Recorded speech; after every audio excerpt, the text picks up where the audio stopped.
안녕하세요. 그리스도인이여 십자가를 지켜라의 권중근입니다. 평안하십니까?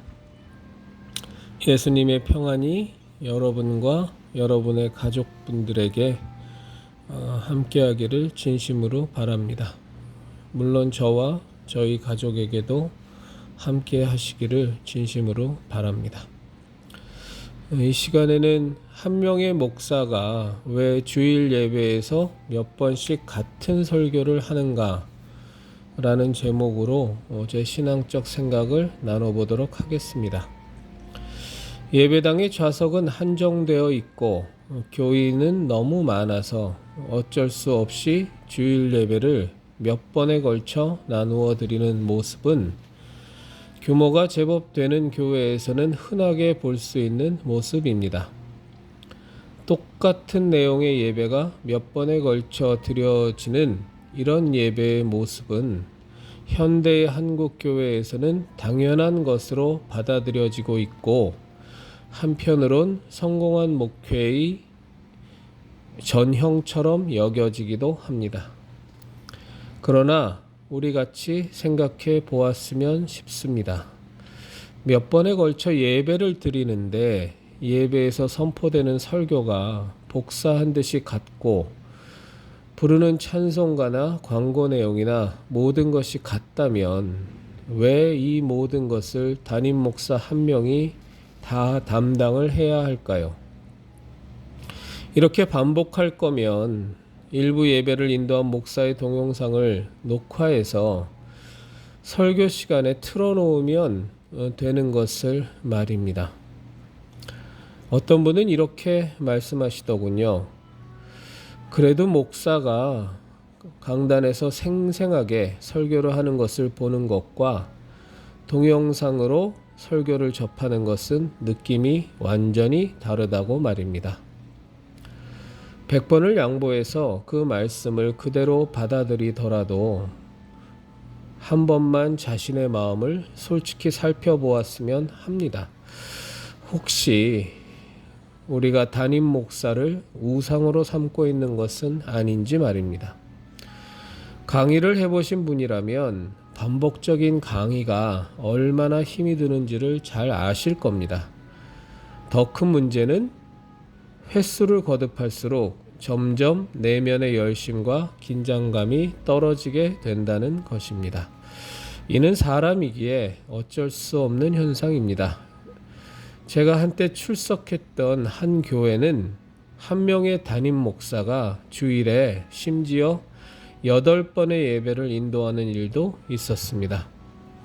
교인들은 그 모습을 보면서 담임 목사의 하나님에 대한 충성심은 정말로 최고라는 소리를 주저없이 했습니다.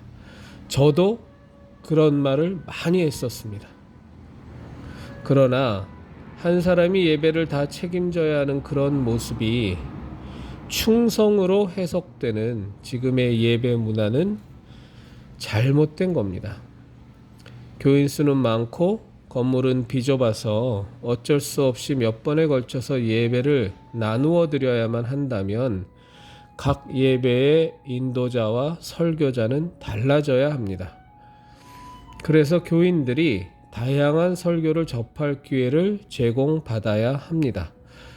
주일 예배를 몇 번씩이나 나누어 드려야만 할 정도의 교회 규모라면 부목사들도 분명히 충분히 있을 겁니다. 그들이 설교를 잘하지 못할 것 같아서 설교를 맡기지 못한다고요? 만약 그렇다면 그 예배에는 성도분들이 덜 참석할 겁니다. 설교만 다르고 다른 부분이 같다면 아무래도 설교가 더 좋은 예배에 상대적으로 많은 교인이 모이겠죠. 혹시라도 담임 목사가 인도하는 예배에는 교인들로 미어 터지고 부목사들이 인도하는 예배에는 성도들이 모이지 않아 썰렁한 예배가 될까봐 염려하십니까? 만약에 그런 현상이 발생한다고 해도 그렇게 내버려 두는 것이 옳습니다. 설교 능력이 부족한 목사들도 그렇게 교인들에게 외면을 당해봐야 더욱 기도하며 죽도록 설교 준비를 하겠죠. 그런 아픔의 과정을 거치지 않고 어떻게 훌륭한 설교자가 될 수 있겠습니까? 그런데 담임 목사가 모든 예배의 설교를 다 진행하는 이유가 만약에 설교를 타인에게 맡겼다가 본인보다 더 잘해서 교인들의 인기를 뺏길 것에 대한 염려 때문에 그래서 부목사에게 설교할 시간을 주지 않는 것이라면 혹은 이런 마음이 조금이라도 털끝만치라도 있다면 그런 목사는 당장에 목사직을 내려놓아야 합니다. 당신은 진리의 전달자가 아니라 복음의 전파를 막는 자, 교인들의 영적 성장을 저해하는 방해꾼일 뿐입니다. 사회생활에서도 이런 사람은 조직에서 제거 대상 1순위입니다. 이런 사람들 때문에 조직이 건강해지지 못하고 올바른 성장의 저해를 받으며 유능한 일꾼들이 자기의 능력을 발휘할 수가 없어서 다른 곳으로 떠나게 되기 때문입니다. 자신보다 더 유능하게 교인들을 목양할 수 있는 인재가 있는데 그것을 발굴하지는 못할 망정 자신의 위치를 지키기 위해 활동할 기회를 막아버린다면 당신은 아무리 변명을 해도 사탄의 하수인 노릇을 지금 하고 있는 것입니다. 목사가 연예인도 아니고 교인들의 인기를 독점하기 위해 수작을 부리는 것은 심각한 타락입니다. 여러분의 예배를 한 명이 다 맡아드리는 것은 사실은 충성으로 포장된 독재이며 과욕입니다. 욕심이 잉태하면 죄를 낳습니다. 죄가 장성하면 사망에 이르게 됩니다. 용산구의 어떤 교회는 주일에 여러 번의 예배를 드리는데 담임 목사와 부목사가 분담하여 설교를 하고 있더군요.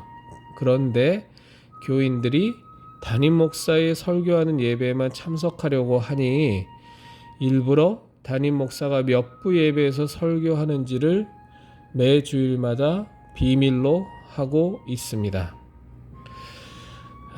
이런 현상은 정말로 심각한 일입니다. 생각해 보십시오. 정말로 담임 목사가 하는 예배에 참석을 해야만 은혜를 받을 수 있고 그 설교를 들어야만 내가 예배를 드리는 것 같다고 생각하는 분들이라면 정말로 생각해 보십시오. 당신도 모르는 사이에 담임 목사를 우상화하고 있는 것은 아닌지 말입니다.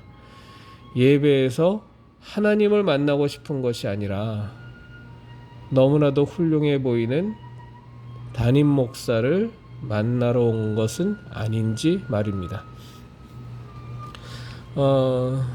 이제 저희 나라 보면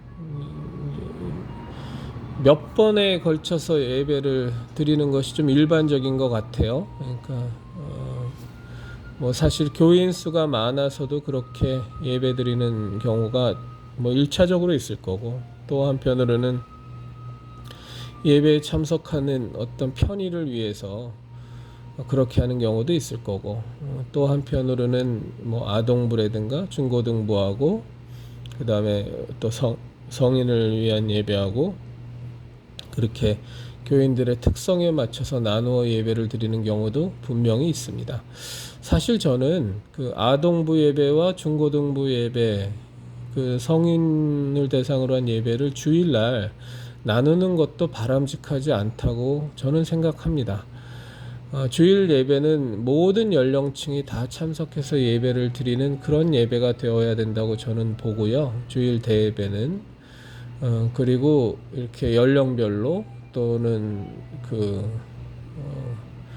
그쵸? 보통 연령별로나 어떤 특성별로 드리는 예배는 주일 대예배 말고 별도로 주중이나 아니면 뭐 오후나 밤늦게나 이렇게 하는 것이 저는 옳다고 믿는데 더 제가 좀 말씀드리고 싶은 건 이렇게 예배를 많이 나눠서 드리는 것이 전 좋다고 보지 않습니다.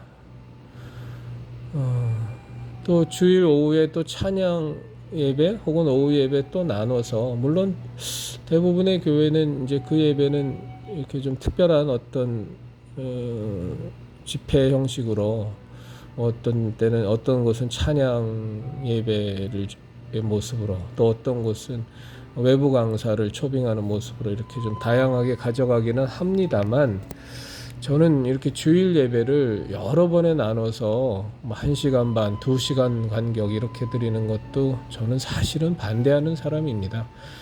예배의 시간은 전 제약이 좀 없어야 된다고 봅니다. 그래서 하나님께서 정말로 우리에게 많은 말씀을 하시고자 한다면 그것도 제약받지 않도록 시작하는 시간은 있지만 끝나는 시간 부분에 있어서는 충분히 성령님이 역사하시도록 좀 열어놓는 예배가 전 좋다고 보는데,